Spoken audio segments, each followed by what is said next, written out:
Our map fans are ready. Let's see which map we're going to be playing on for this game. 7 maps, 6 will go away and 1 will be left. And that's Oregon. Oh, no. 3 Oregons in our last Playday for EU. We saw it a couple times as well in APAC, and today, yet again, we get to see a lot of it. And I know it can be tedious, but we are learning as much as everybody else because the map is brand new. Had the same when Cafe was introduced, or reintroduced, I guess. Had the same with Theme Park, although it wasn't played anywhere near as much in Clubhouse now that it's become pretty much the staple for many teams in pretty much every single region. So we have to learn through, as Alex was talking about this yesterday in APAC, there's still some strategies that have not been seen in Oregon, and a lot of people are playing it closer to what it was back in the olden days. I think that. What do you think about this, Alex? I mean, so the consulate ban from Empire makes sense, right? They got 7-1 last time they played it. That's just, you want that out. Sure, Empire used to be good in Clubhouse. That all makes sense. Oregon, I wouldn't, like, if I'm BDS, that's the one map that I probably didn't want to play them on because there's too many unknowns here right now. There's too many things that could happen. And I don't want to give a team that has not looked that scary a chance to do something that I'm not ready for. So that would be the way I would look at it. That was something I was going to bring up as well. You can't go from playing Rogue and then, okay, they lost to Rogue. I would say that they didn't lose to Rogue in a very dominant fashion, right? I wouldn't say that Rogue came in and like absolutely destroyed them at Oregon. So I wouldn't say that their confidence on that map as a whole has been, you know, pushed any less, or it only might have detrimented them just very slightly. But I think when you know what you did wrong against Rogue and you come in against Empire, which technically, statistically are far weaker now on their attacks and defenses than other teams, then you go, hey, we rectified our mistakes, try and push us, Empire, because now we're double as rectified, double as fortified as we were before. In that case, what score would you see in this, Jess? Because we're looking at a big head-to-head here between the two historically in Europe. Throw it at me. Come on, I can take it. If BDS starts attack, I'm going to say it's a 7-3. If they start defense, I will say it's a 7-5 to BDS. Okay, Alex? Just based off the fact that they can't really trade positions, or this win or loss wouldn't matter that much to BDS, I think they're going to take it a little slow and take this as a learning opportunity. So I think it's going to be much closer. Maybe a 7-5, maybe a 6-6. Yeah, if lessons have been learned, I think this score will be maybe a bit closer. Though, let's take a look at what you guys think. You can vote on all these matches. Go on social media, on Twitter specifically, at R6 Esports EU. 77% to BDS, 20% to Empire, 3% on a draw. Completely understandable, of course, given the fact that BDS is sitting tied for that first place. Well, number 2 place, but pretty much tied in points with Rogue. So, yeah, pretty huge there. Expecting the crowd to favor BDS for this one, but I think our game is ready, so let's just throw it over. It's been a long time here coming to try and see a game like this. Hopefully the Joystick v Shaiko match is very, very interesting, as we've been used to in the past. Though, ladies and gentlemen, let's throw it over to our casters on game number 1. It's Oregon, Empire, BDS, and it's Gio and Devon. All yours. Thank you, Milos. We're going back to Oregon, Gio. I feel like this is home for us now, basically. We are so far through the season here, and we are finally getting to see who's going to take those top 4 spots. Gio, is you as hyped as I am? Yeah, I'm pretty stoked. I mean, they said it at the start. Zronik said it, how this isn't going to be a super influential game for BDS, so we could see them bringing out a couple more experimental things, use it as a learning opportunity. But for Team Empire, it's massively important. Currently sat in, I believe, 8th place. They've got to take what they can get to claw their way back up. Empire have so much to prove here in EUL. Only 3 playdays remain, and they have only won a single match in their very first Playday. Since then, it has been a serious challenge for them. Now, Empire lost this map to Secret last week, and BDS, of course, lost this map to Rogue a couple weeks back. But aside from that, BDS has looked almost impeccable. So let's dive into this operator ban phase and see what's taken out. Empire is going to get rid of the Maverick, the same thing that they banned against Secret just 2 days ago. I always say last week, but it's crazy. When you have 2 Playdays a week, time flies. Yeah. So let's see BDS shape up this one as well. That's going to be the Kali as well, and she's been pretty instrumental on this map. Kind of, I would argue, the map that you're most likely to see her be brought along, because when there's something like a Thatcher ban, you can use her on those hatches, but obviously Thatcher is still going to be in play. There's the Wamai joining as well, which Empire did ban the other day, which means they get a whole fresh defensive operator all to themselves, and that's going to, of course, be Echo.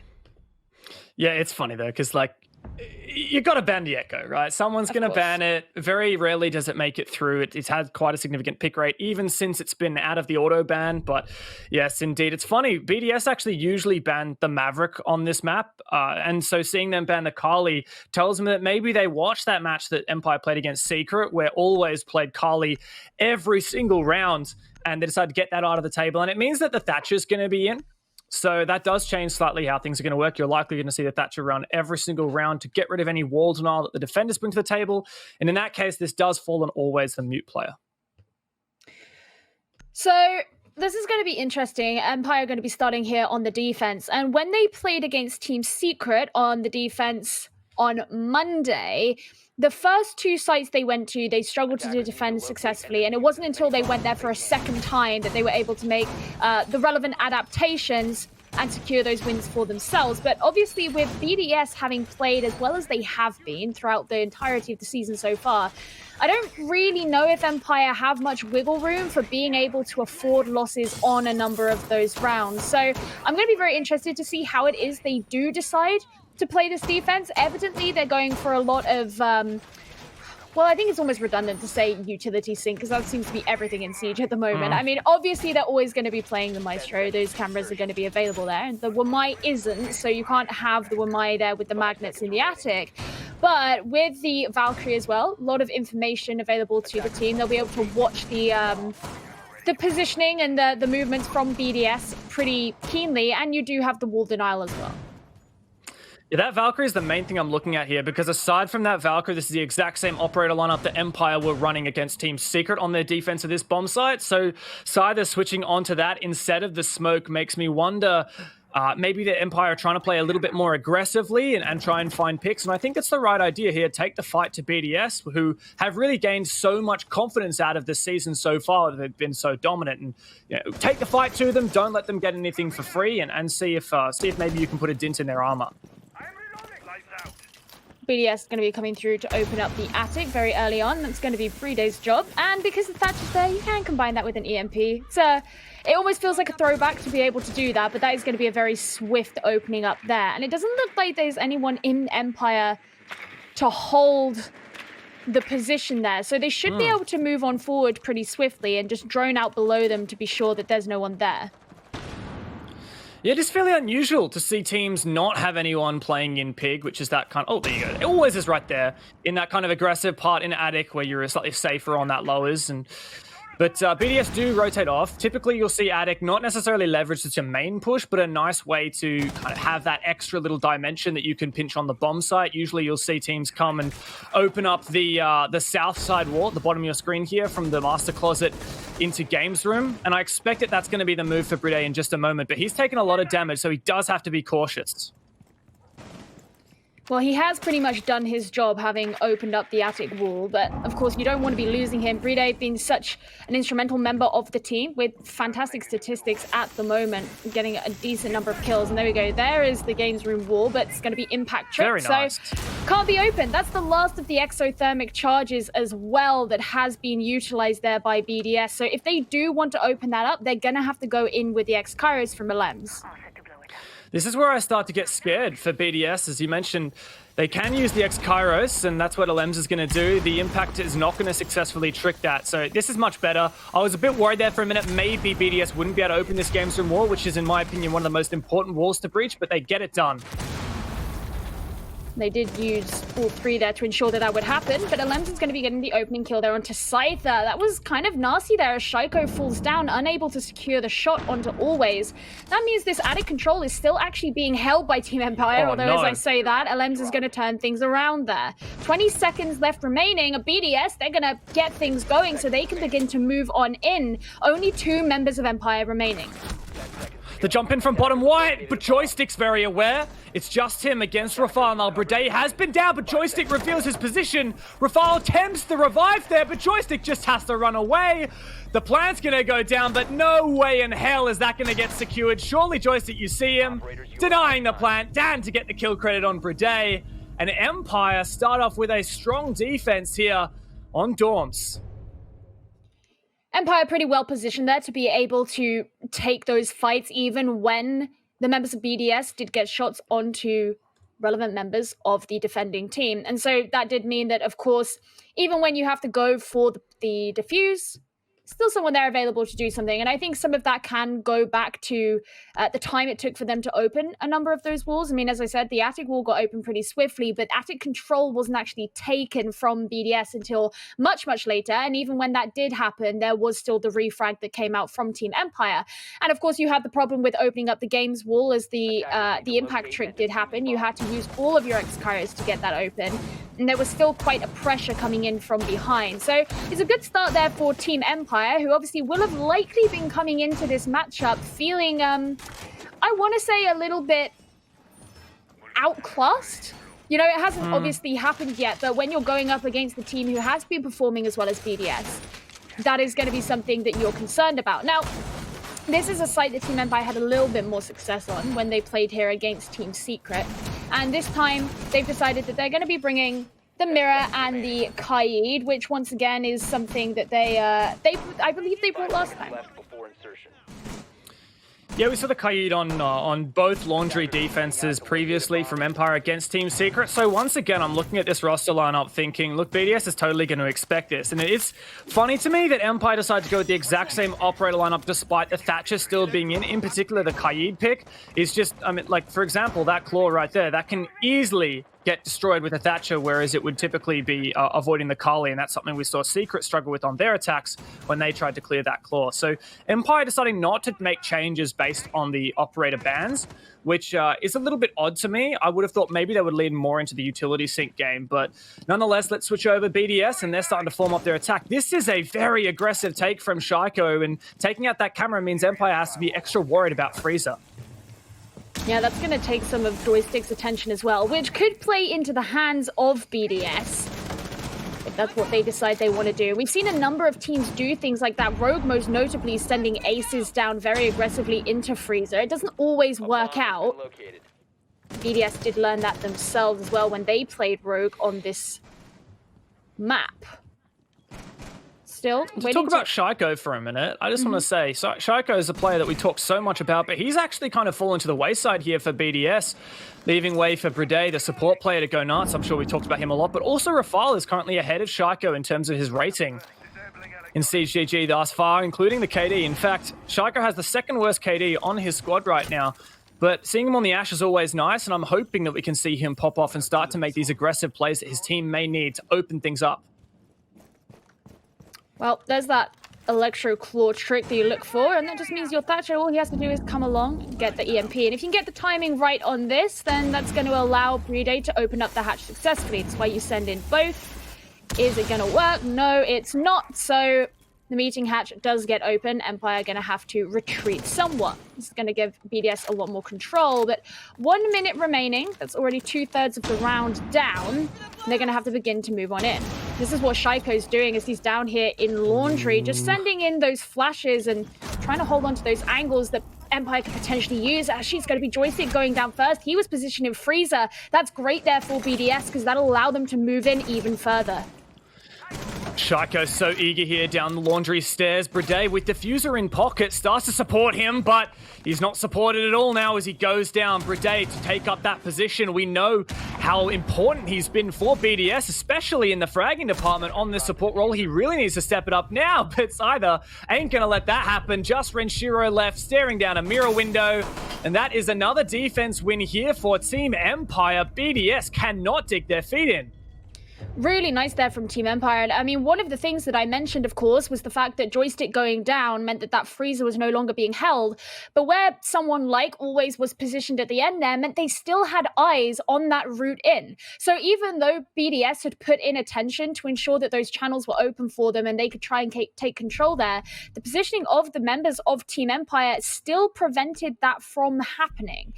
That's something that we've seen characteristic of Team Empire in the past when they can make it work for them. And it's always been in situations where teams get rid of sort of the linchpin of that setup that Team Empire have fallen apart a little bit more. But if they can continue holding this and performing it similarly, then that's obviously going to be great for them because, as we say, BDS, they've been performing like crazy recently, and Team Empire really haven't. This is where potentially the momentum could swing. Empire has not been successful on their dining defense thus far in EU League. Now, they've only played it the one round against Secret, and that was the round where they finally lost the game. It was a very last-minute kind of push from Secret, but they did close it out. Now, Empire does have to be careful about that aggression that could come out from BDS. It's the bane of them in the late round from Secret, but this bomb site choosing dining instead of meeting is an interesting choice to me. It's what most teams have been doing. We've had it picked 9 times, whereas only 4 times for meeting hall kitchen in EUL so far. But it's funny that the kitchen dining, this particular bomb site, actually has a worse win ratio at 33%. So most of the time here, the attackers are winning these rounds. And look, I have some faith here in BDS. I think if there is anywhere they're going to start getting a look in and start taking the fight back to Empire, I think it is this bomb site. And they really need to do so here, because if not only will Empire be up 3 rounds, but they'll be able to go back to dorms, go back to Laundry then the round afterwards, and really set themselves up well for this half. I actually think it's funny because as you say, it's got a really quite high attacker favor here in EU, but when you look over to APAC, it's incredibly defender-sided. Makes you wonder if there's still stuff to develop, but Shaiko, that's a really early death. As Always secures that for himself. Now, the games room wall is already going to be open there, but it's going to be harder for Alems to move in because of this upstairs presence from Team Empire. If you look just a little bit to your west towards the top of the white stairs, I believe there was actually 2 members of the defending team taking on the positions there. And there we go. So, okay, it's Dan and Always are up the top here. They're in dorms. You got Joystick upstairs in kids as well. And that means that this upstairs take the BDS are going for is actually going to be significantly harder. That was close. Yeah, Lems almost found that peak there onto Dan. Gets aggressive in through games, but Dan sees him on the cross. Does get the injury, no doubt going to finish him off. Actually uses a C4 for that. Doesn't want to expose himself to any potential refragger who was playing from that breach. And now Renshiro, along with the rest of BDS, are really starting to get confused now. Really starting to reel. Spots the head of Joystick, and Renshiro will take him out. That does start to even up the man count. A second one for Renshiro. He knows that there's another one here. He's got a feeling, but Always does hold his ground. Now, a lot of good work there for BDS, almost evening up that man count, but that refrag coming out does mean that Rafal and Brede have to step it up here. These 2 support players with 55 seconds to make something happen. The scary thing here for them is they could get caught out, but actually it's going to be Rafal who catches Always out. But I was going to say, without successfully clearing that top floor, they still have to move in with less than a minute remaining, knowing that there are defenders up there.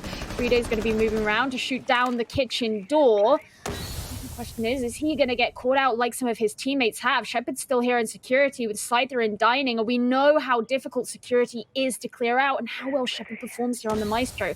He's holding on to this angle just outside, and he is going to be able to catch Rafal out.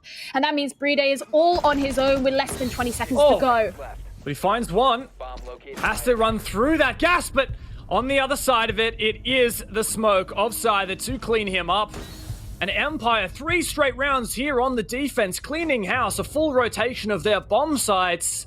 They are showing that they have no respect for BDS. They are not fearing them. They are willing to take the fight here on Oregon. And I think this really goes back to a lot of the overall holistic story of Team Empire, right? They've always been that team who have never tried to play against another team. They've always just focused on their game. And that seems to be what we're seeing so far here. They're focused on what it is they're doing. They're not sitting there thinking, okay, what do we think BDS are going to do? Let's let them live rent-free in our heads, and tripping over their own feet about it. They're saying, okay, this is where we're going to be positioned. This is how we're going to take this. This is how we're going to hold our sights. And so far, it's worked 3 times in a row. And BDS are probably kind of confused, kind of frustrated at this point, because I think it's probably fair to say that at this point in EUL, Empire feel a little bit like a free win. But I don't think they're looking like a free win today. Oh, not at all. I would definitely be sweating if I was a BDS fan right now. I mean, we're all BDS fans, let's be real. These guys play like nuts, but maybe not today. This is where I start to get a little bit worried. BDS do need to step it up. Now, I have seen some glimmers of hope, particularly in that last round. Empire established an early man advantage with always kicking things off in the top floor, around dorms, around games room, got him in a 5 versus 3. But the fact that Rensure was able to claw those 2 picks back and maintain a bit more control for BDS meant that maybe there was a possibility here of them getting a look in on that round. A 1v1 by the end of it is a very close margin to lose a round now by. So while I will say that Empire has looked really strong here, BDS have shown that they can fight and they can play tit for tat here with Empire. Well, one of the things that we mentioned on the previous time they came to this site was the fact that BDS really struggled to gain control in certain parts of that, certain parts of the map that they would have liked. Joystick's taken a lot of damage very early there, and actually completely finished that off by LMs. Shaiko's going to be moving in as well from this the west side of the map. So that's already a good start, because I was going to say how Team Empire were able to hold control, like in Attic, a lot longer than you would hope to see the attacking team allow that. But okay, Shaiko taking a lot of damage as well as Scyther decides he's going to shoot in from above. All this information coming in for Team Empire, so they know exactly where those players of BDS are. And that also means that anyone roaming around downstairs, maybe roaming's not the right word to use for the attackers, but anyone who's prowling around downstairs, they don't have that extra support that they would otherwise want. And BDS still haven't even made it upstairs yet. Brudet, live droned in. A Thermite player gets on his own drone to support himself. Potentially this is going to go up the white stairs. Oh, it's already... No? He's just checking security room. Scouting ahead for himself, and BDS, I'm not quite sure what the push is this time around. Previously, BDS very much emphasized that attic take and then rotated for an execute to pinch via the games room wall from closet. But this time around, this heavy stack on the main window, and it does make you wonder whether a player's going to jump on through. Rafal taken so low. A good spray there from Scyther on the bomb site. Rafal's going to try and get this diffuser down. I don't think that Empire, yes, they have heard it, I'm fairly certain, but the C4 comes out and denies the plant. Now Empire can play a little bit safer. Still concerned though, so Scyther does put down a gas canister. This is a very early and desperate attempt at a plant here from BDS, but they're trying to fight back and it's not working. Empire are holding their ground. Finally, Brudet to make this maybe doable here, but he's been taken so low and finished off now. It's all on Alems. He started things off in this round with an early pick, but I don't think he can make this work. He's just going to hang out outside the Bing window for as long as he can. Maybe try and find an opening pick here to make this a little bit more doable. 1v3, not really possible, but maybe a 1v2. Maybe if he can land the first shot. Doesn't look like Empire are given that chance. And once again, Empire, it looks like they're going to have 4 straight rounds in a row on their defense. It looks somewhat like what BDS... Oh, all right, he's not even going to survive the very end there. Always finishing that one off. But what it sort of looked like was that BDS were trying to set up this sort of attack, especially after those first 2 players went down, where they could have Rafal jump in, plant the diffuser, and force Empire to move into a crossfires that they were setting up outside of the big window. But it obviously didn't work that way, especially as the C4 from Dan prevented the diffuse from even being made in the first place. So that didn't play into BDS's hands. Now, that did seem a bit experimental, and I'm reluctant to really criticize it too much from the perspective of what was said on the desk earlier, which is BDS, this isn't going to be hugely different in where they place. They're pretty much, as far as I'm aware, guaranteed to be in the top 4 at this point and make it to the mini-major. So they could almost use this as scrims and almost use this as practice, try a couple of different things. And that's almost what that felt like. They didn't come in the traditional way through Attic and then through Games Room. They played a lot of it from below, and when that didn't work out, they played a lot of it from the west. we don't see that a lot. And no team who plays at this tier thinks, oh, the standard way of doing things is stupid, we know better. So it kind of makes me think that that was maybe just them trying something out. 10 seconds left. Yeah, that plant was, I don't know what the adjective is I'm looking for here. I'm trying to find a nice adjective, but it didn't work. And I think most people... I was going to say interesting, you know? It's the caster's favorite word. It's the number one word, the first word in the vocabulary for every caster. It was an interesting decision from BDS to plant that one. I mean, the early man advantage was kind of established by them, but then traded back, and they went just for a go for broke kind of strategy. Nonetheless, previously, when BDS attacked this bomb site, Laundry and Supply Room, they mounted their attack primarily down the Laundry stairs and the Freezer stairs. Now, there was a mirror window, which indeed there is once again from side that facing Freezer. 2 players from BDS died trying to mount their attack through there, and 2 players died trying to mount their attack down the Laundry stairs as well. And it seems like, at least for now, potentially, they are changing their mind about where they want to stack their players. For the most part, at the moment, just doing a bit of a roam clear, a bit of a breaching the hatch in meeting. I'm curious as to where they'll execute. I think something that's really interesting about this as well is when you look back at the game that Empire played against Secret, they didn't do this thing that we're seeing now where you open up the rotate into the L wall on the south side of blue. Well, actually, Dan's very far forward in that, but they have previously double reinforced that and not bothered to play that. But this time, not only have they got the mirror window there, they've got the 2 ADSs and they've got the Vulcan shield as well as a mute jammer right behind. So they're really investing a lot of utility in having that available to them. And then, of course, you can have that player retreat as and when, although unless you're an APAC and you decide that you're going to bait it, as we saw yesterday. But it's something different from Team Empire. And it does look like BDS are going to be coming in from this side of the map as well. Alems is going to shoot the door frame instead of actually those players there. Dan's going to be left bleeding out, but still alive.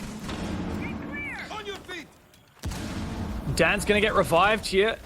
Making that numbers back even again. Alem's taken solo, but of course, so is Dan. After getting that revive, and BDS are tempting with the idea of going for this execute on through Blue Bunker. Already cleared out that shield at Pillar, but always is continuing to peek that. Dan also steals his 2 ADSs to support him. I believe that's the, actually X-Kairos detonated completely on the electrical wall, but always peeks out and takes down Alems. It almost felt like Alems was so low, he had to ensure he used that utility, but at least the wall is open for them, and now seeing Shaiko getting ready to potentially jump down into electrical, that is what he's going to be doing, but there's no one here in pillars anymore. Dan does eventually go down to Renshiro, but always is ready to get the shot onto Shaiko. That prevents that presence. Nice one there from Scyther as well, leaving just 2 members remaining here of BDS. Make that 1.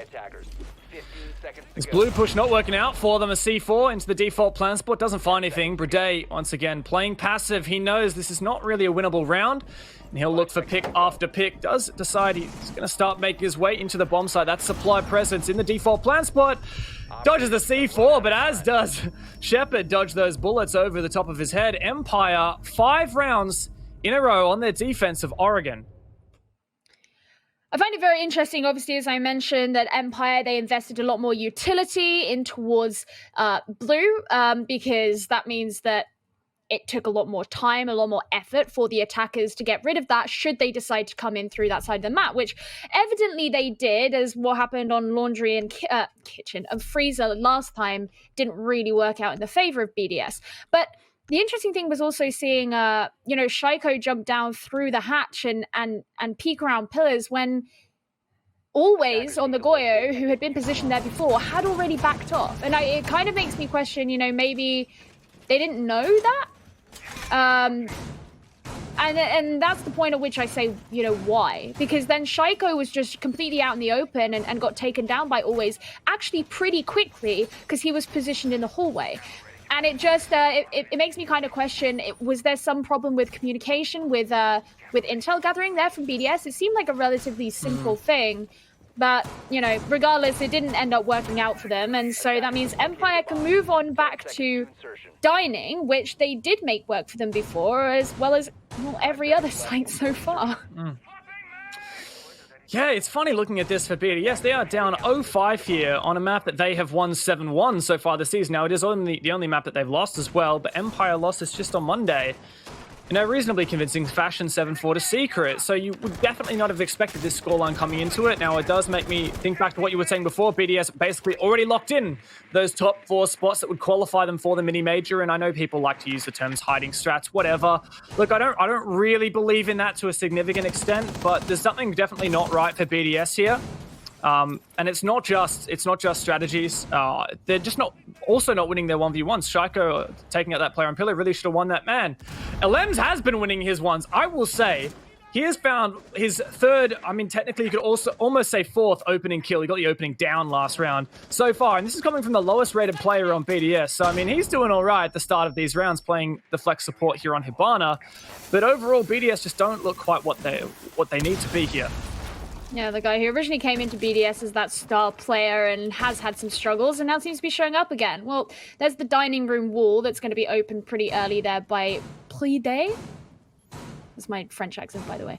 But Shepard is, of course, still holding into showers, and we know that that's a pretty important room that has to be cleared before the attacking team can really successfully move in onto the site. But right now, it doesn't look like there's all that much effort to do so. He does have this angle that can be held through the soft part of the wall, and there's the EMP, which suggests that they're going to begin to try and open up the rest of the wall here.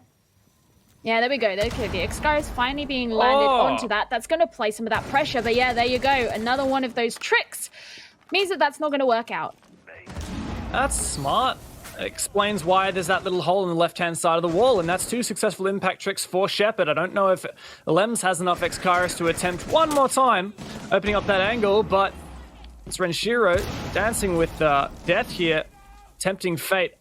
But time is ticking down. BDS, 1 minute left, and still we have Shepard undealt with here in the showers in such a strong position. Yeah, and there aren't any X-Kairos left, which means it's going to be much harder to try and do this. They're going to have to peek. Breday's going to be going down as well, which means a significantly weakened BDS here is getting so much more weakened. The frag grenade does finally finish off Shepard, but only after he gets 2 kills onto the attacking team. They're now left with 2 players, 30 seconds remaining, and they've got to clear out the rest of this map and site before they can do anything. Rafal falling. No. This leaves just Elems.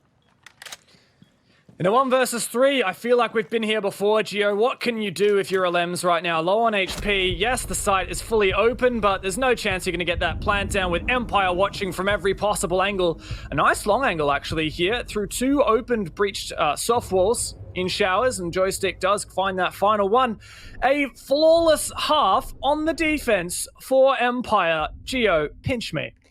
I'm not sure anyone was expecting this to happen. The analyst at the start said, maybe a 7-4, maybe a 7-5. Well, right now, Empire are on match point and BDS haven't even done anything. And actually, I think what's funny is one of the things I have written down in my notes coming into this game was I find it really interesting about these 2 teams because BDS with this team that came up through Challenger League and they kind of struggled in Pro League and now they're this star team.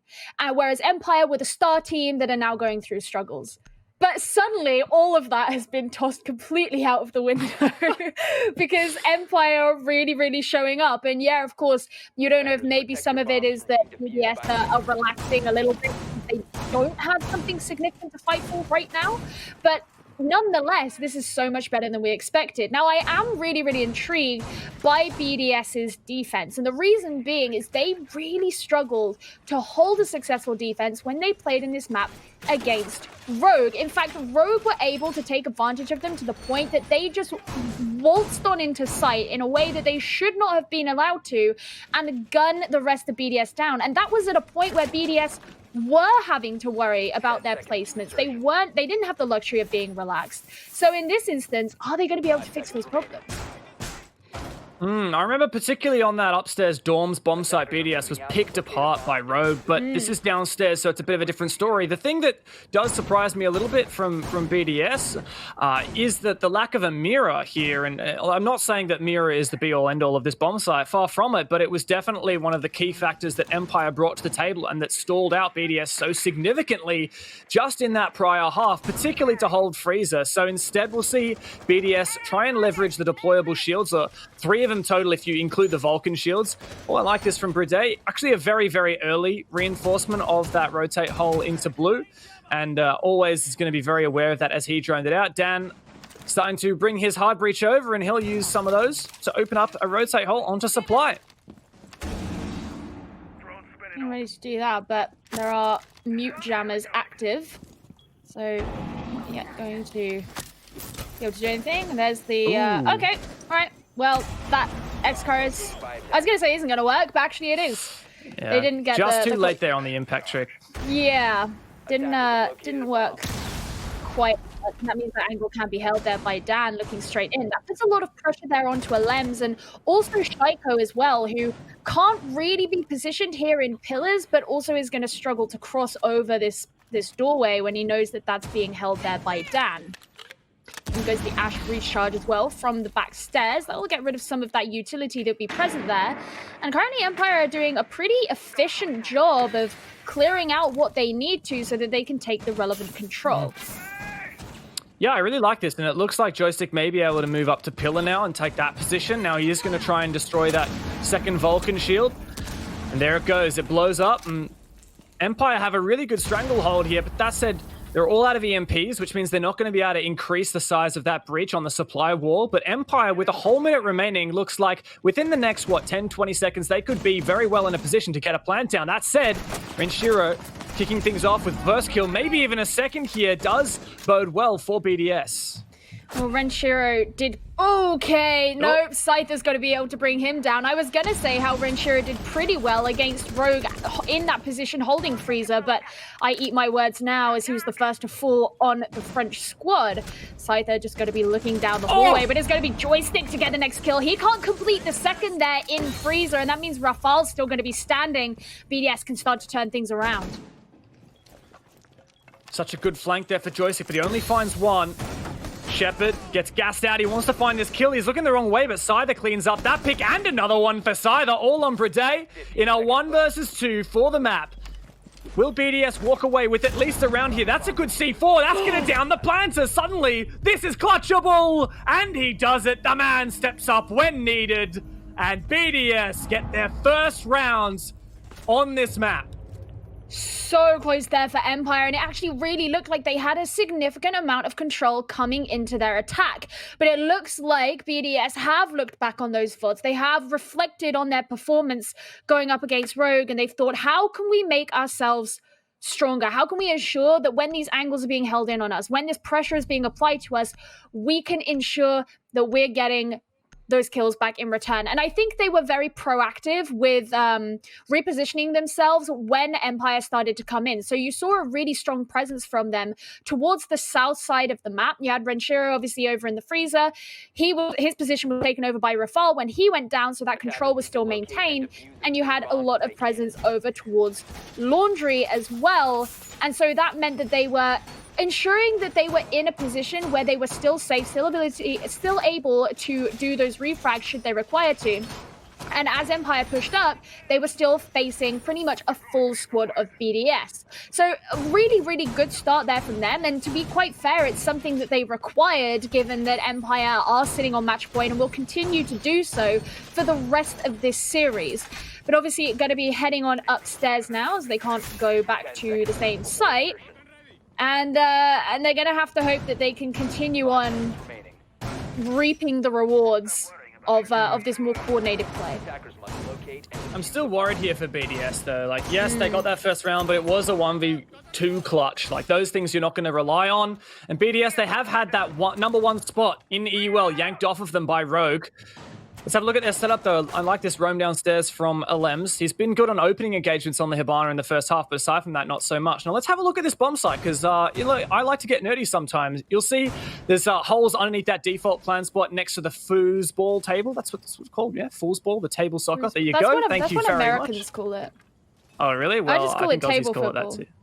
All right, that's very nice. And then you've got the I didn't mean to sound condescending there, Jay. You've got some more holes at the doorway from Dom's main hole into Attic, and those are the ones that are really interesting. We saw teams from APAC, as well as I'm pretty sure European teams use that to throw up a C4 from inside Kitchen. and it lands at that default plant spot and kills that planter. So I really like the setup from BDS, and we'll see whether that comes into effect later in the round, especially if it's a Lems roaming downstairs. Oh, He's no, not he won't anymore. be. Yeah, not roaming downstairs anymore. As Dan's able to secure that opening kill, that also means that, you know, that person who's meant to be kind of sitting on the cams for a little while, no longer there. That's going to have to be a responsibility shared by those remaining members of BDS as Team Empire begin to move in. Ash Breach and Charge going up into the floor, open up some more of that. Can apply some pressure from below. It's going to keep those members there of BDS on their toes. I love this. This is exactly what we saw when Rogue played against BDS. It was using the vertical game, explosives through the floor from below to dismantle every single piece of utility that BDS has brought to the table on that bomb site. So downstairs is Scyther. He's used both of his nades. I assume that that's the cause of both of the explosions here on the kitchen ceiling, which leads, of course, into the site. And that does give Empire a bit of an opportunity here in the late rounds to contest these BDS players without having to worry about some of that utility. It also gives them a chance to try and take these gunfights through the floor. But, whoa! Oh, thanking his lucky stars there, Joystick, that his teammate was watching. That's 2 for Joystick. Gassed out and finished off with a team kill. I guess Scyther got jealous there. Man, this is crazy. I can't keep up. But maybe there's a possibility here for BDS to bring things back. They take the mantle and they say, look, 2v3, not impossible, guys. Let's make this happen. It is Shaiko and Playday, the man himself, who clutched out last round. Staring down match point. They got to make it happen here. Shaiko in Pig, peeking on through. There's another angle he's got to worry about now with that wall in the trophy lined up, but there is the plant going down. Scyther to close out that kill onto Playday as well. All on Shaiko. Come on, a 1v3. We know he's good, but this is for the map. You've got to make it happen now, mate. The first kill, punishing Shepard. A little bit too greedy on that peak. And Empire, come on, guys. You've had such a good game. Don't let it down now. Holding these aggressive angles. You don't want to contest Shaiko. He's had one of the worst games he's had in a very long time tonight, but there's time for that to change still, especially if he can get that one. 17 seconds. There's a 7-second counter defuse time. Dan has to clutch it. Surely Shaiko fakes it. He does. Pre-fire comes out. Can Dan survive? It's all on Shaiko, but there's no time to get the defuse anymore. And that is Empire to close out the map. They say, BDS, I know you like 7-1s. Here's one for you.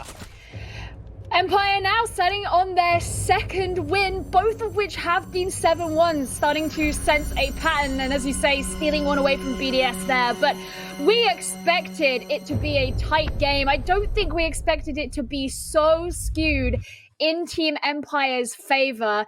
They're going to be feeling good about that one, and potentially that'll allow them to rise a little bit through the ranks as BDS pretty much got flattened. It's fantastic stuff for Empire. I know BDS, they definitely weren't the team that we've seen over the last few weeks, not quite in form tonight, but Empire, on the other hand, they're saying, look, guys, we don't care what you guys are like. We are ready. We are ready to go, and we're going to come out of the gate swinging. Beautiful stuff there from Team Empire. Analysts, I hope you guys enjoyed that match. Over to you guys.